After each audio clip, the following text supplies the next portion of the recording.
Buenos días, las halajot de idolatría, capítulo 6. Hoy vamos a hablar de ciertas idolatrías, en particular la Torah menciona Ov y Yidoni, que vamos a ver qué exactamente significa esto.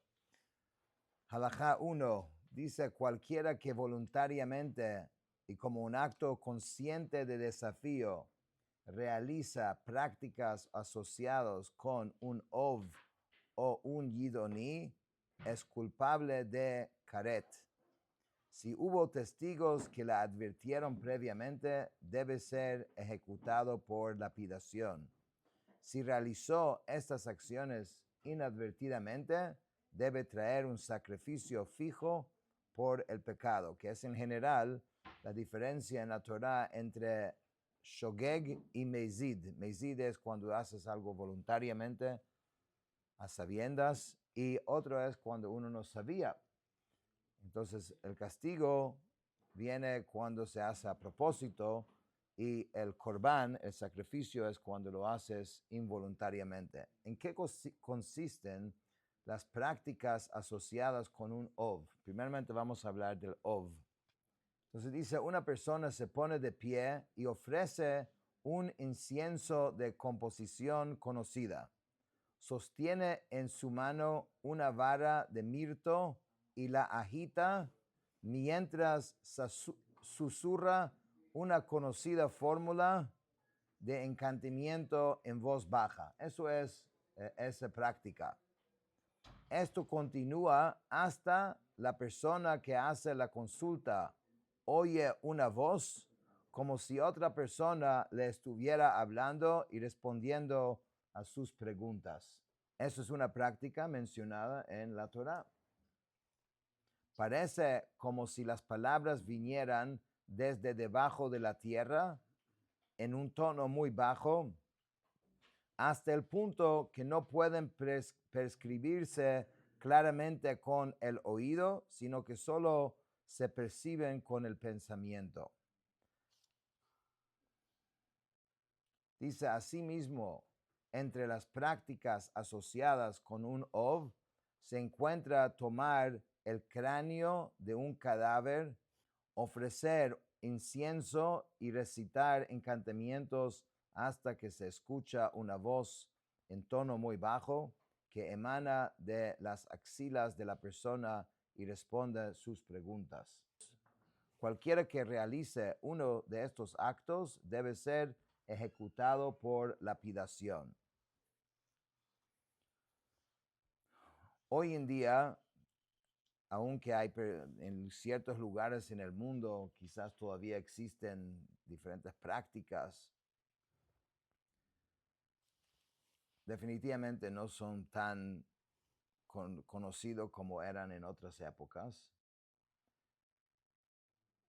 pero todavía la gente trata de hacer cosas, diferentes prácticas, consultas, pero aquí está hablando de algo muy particular que el Rambam acaba de explicar, ¿okay? Que esto es la práctica del Ov. Ahora tenemos el otro, que es Yidoni, Halajá 2. ¿En qué consisten las prácticas asociadas con un Yidoni? Entonces dice: una persona coloca un hueso de un ave cuyo nombre es Yidua en su boca, ofrece inciensos y realiza otros actos hasta que cae en un trance, perdiendo el control de sí mismo como un epiléptico, y relata acontecimientos que ocurrirían en el futuro. Todas estas prácticas son formas de idolatría. ¿Cuál es la fuente que advierte contra ellos? La Torah dice: al tifnu el haovot ve el hayidonim, no se vuelvan hacia los ovot ni hacia los yidonim, expresamente en la Torah. Halajá 3. Aquí habla de otra práctica que es mencionada en la Torah, que es el molech. Cualquiera que voluntariamente y como acto consciente de desafío entregue su descendencia a Molech es culpable de Karet. Karet es una muerte min hashamayim, del cielo. Si lo hizo inadvertidamente, debe traer un sacrificio fijo por el pecado. Si hubo testigos que le advirtieron, debe ser ejecutado por lapidación. Como dice, cualquier persona que dé de su descendencia a Molech, ciertamente morirá, el pueblo lo apedreará. ¿Cuál es el versículo que sirve como advertencia para esta prohibición? Dice la Torá: no des de tu descendencia a Molech. Y también más adelante, no se hallará entre ustedes quien haga pasar a su hijo o a su hija por el fuego. Ahora, ¿qué es lo que se hacía en esta práctica? Explica el Rambam: una persona encendía un gran fuego y luego tomaba a uno de sus hijos y lo entregaba a los sacerdotes que servían al fuego.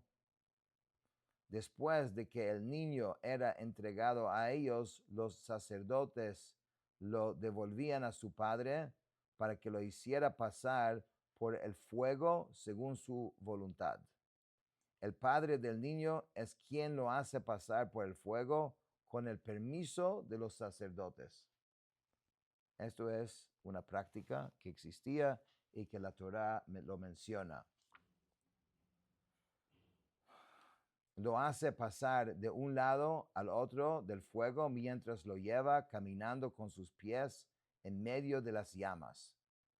Por lo tanto, el padre no quema a su hijo para Molech como se quemaban hijos e hijas en el culto de otras deidades. Más bien, esta forma de culto llamado Molech consistía solamente en hacer pasar al niño por el fuego. Por eso, si una persona realiza este servicio para una deidad distinta de Molech, no es culpable. Porque como dijimos antes, la prohibición como tal es cuando alguien hace el servicio que corresponde a esta deidad en particular. Habían otras deidades donde quemaban a sus hijos. El Molech no hacía esto, solamente lo pasaban por el fuego. Entonces, si lo hacías como la forma de este servicio, eres culpable. Pero si hiciste eso, pero no estabas tratando de servir al Molech, sino a otro que tiene otra forma de servicio, no es culpable. Cuando dice no es culpable, no significa que se pueda hacer esto. Claro que no se puede hacer ninguna de estas cosas, ni nada parecido. Pero estamos hablando de la culpa en el sentido del castigo. Halakha Daled. Eino chayav karet o skila ad sheyimsor beno lamolech v'yaviro beraglav be'esh derech havara.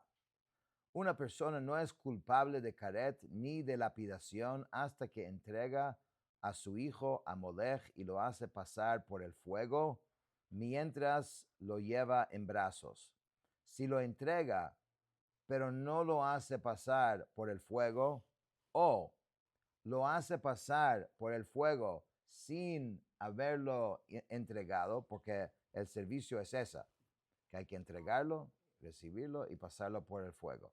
O lo entrega y lo hace pasar por el fuego, pero sin llevarlo en brazos, no es culpable, porque en todos estos casos no hizo el servicio tal como es. Tampoco es culpable hasta que entrega parte de su descendencia y deja otra parte, como se implica en el pasuk. El versículo dice: porque dio de su descendencia a Molech, es decir, parte de su descendencia y no toda su descendencia. O sea, tendría que tener otro hijo, porque la Torá dice que la prohibición es si lo da de su descendencia. Halakha hei, echad zera kasher ve'echad zera pasul, echad banav uvnotav, bneihem uvnei bneihem, al kol yotze yerecho hu chayav. La prohibición de entregar la descendencia a Molech incluye descendencia legítima, descendencia ilegítima, hijos e hijas, hijos y nietos. ¿Por qué? Porque estos son zarot, porque esto cae bajo esta idea de descendencia. אבל אם העביר אחיו או אחיותיו או אבותיו או שהעביר עצמו, פטור. Pero si la persona hace pasar por el fuego sus hermanos, sus hermanas, sus antepasados, o si hace pasar a sí mismo por el fuego, no es culpable. העביר אחד מזרעו והוא ישן, או שהיה סומה, פטור. Asimismo, una persona que hace pasar a uno de sus descendientes por el fuego mientras él está dormido o ciego, no es culpable. Halajá 6 dice, Matzeva she'asra Torah hi binyan shehakol mitkabtzin etzla. Un monumento que la Torah ha prohibido es una estructura alrededor de la cual las personas se reúnen. Esta prohibición se aplica incluso cuando fue construida para el servicio de Dios, porque esta es una práctica pagana, como está dicho en la Torá, no levantarás un monumento que Dios odia. Quien erige un monumento recibe latigazos. Similarmente, una persona se arrodilla ante una piedra, porque ellos tenían como una piedra especial donde se arrodillaba, también recibe latigazos, aun si se arrodilla con la idea de servir a Dios, porque la Torá también prohíbe esto, y los paganos tenían la costumbre de poner una piedra ante una deidad falsa para que pudiesen arrodillarse sobre esta piedra, y por eso esto nosotros no hacemos. Uno no recibe los latigazos hasta que la persona se extiende sus pies y sus manos sobre esta piedra y se extiende completamente, porque esto es lo que la Torá quiere decir cuando habla de, digamos, de postrarse o arrodillarse. En otras palabras, lo que te está diciendo el Rambam es que habían como una especie de roca o piedra que hacían que era especial para arrodillarse delante de eso. Esto era la costumbre de los goyim, de los idólatras. Ahora, hoy en día casi no es común que uno se arrodilla bajo ninguna circunstancia. Sin embargo, por ejemplo, en Yom Kippur, cuando nos arrodillamos en Aleinu, en varias veces en el rezo, a propósito, nunca es sobre una piedra. Por ejemplo, si el piso es de mármol, deberías poner algo que separe entre la persona y el piso. Si es sobre otro tipo, si es sobre madera, no hay problema, porque eso no era la costumbre. Entonces, el arrodillarse en realidad no es el problema en sí, sino el arrodillarse sobre la piedra, porque esto era la práctica de ellos. Halajá 7, ¿dónde se aplica la prohibición mencionada anteriormente? Dice, en todo lugar fuera del templo. En el templo, sin embargo, está permitido postrarse ante Dios sobre piedra. Este principio se deriva del versículo, no colocarás en tu tierra. En tu tierra implica que está prohibido postrarse sobre piedras. Sin embargo, en el templo se permite postrarse sobre piedras labradas. Por esta razón, es una costumbre universalmente aceptada entre el pueblo judío colocar alfombras paja o heno en las sinagogas que están pavimentadas con piedras para separar entre sus rostros y la piedra. Eso ya lo mencionamos. Si no es posible encontrar algo que los separe de las piedras, la persona debe ir a otro lugar para postrarse o acostarse de lado para no apoyar su rostro directamente sobre la piedra. En otras palabras, el problema principal es el rostro de la persona que toca la piedra, porque esto era la práctica de ellos. Dice Halajá Het 8, una persona que se postra ante Dios sobre piedras pavimentadas sin extender sus manos y pies no recibe latigazos. Sin embargo, sí recibe golpes por rebeldía. Es otro tipo de castigo que ya lo hemos mencionado. En contraste, quien se postra ante una falsa deidad debe ser ejecutado por lapidación, tanto si extiende sus manos y pies como si no. Desde el momento en que entierra su rostro en la tierra, ya es culpable.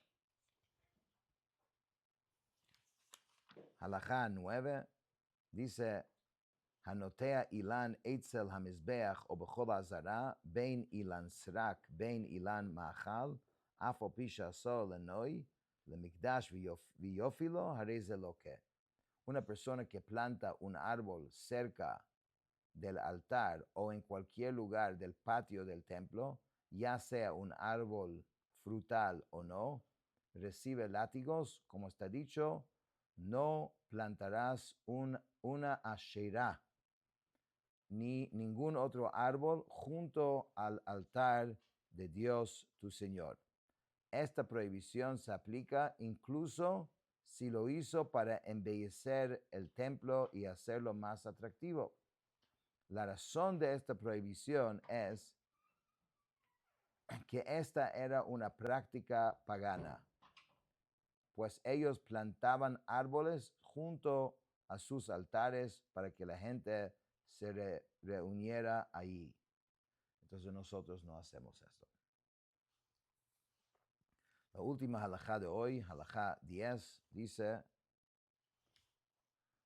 Asur la'asot achsadraot shel eitz b'mikdash kederech she'osin b'chatzirot, אף על פי שהוא בבניין ואינו עץ נטוע, הרחקה יתרה היא. אף על פי שהוא בניין ואינו עץ נטוע. Está prohibido construir un pórtico de madera en el templo como se hace en un patio privado. Esto es así aunque la madera esté fijada en la estructura y no plantada en la tierra. Esta es una restricción adicional, como se deduce de las palabras ningún otro árbol. Eso es lo que dice Harjaká Yeteirahi. Eso es una restricción adicional, porque está escrito Shenemar Kol Eitz, ningún otro árbol.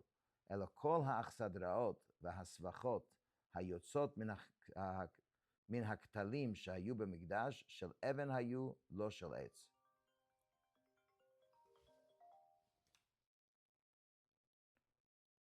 Dice, por ello, en el versículo citado, dice ningún otro árbol.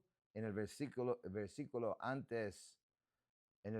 citado anteriormente, por ello, todos los pórticos y estructuras que sobresalían de las paredes dentro del santuario eran de piedra y no de madera. Con esto terminamos el Perek 6.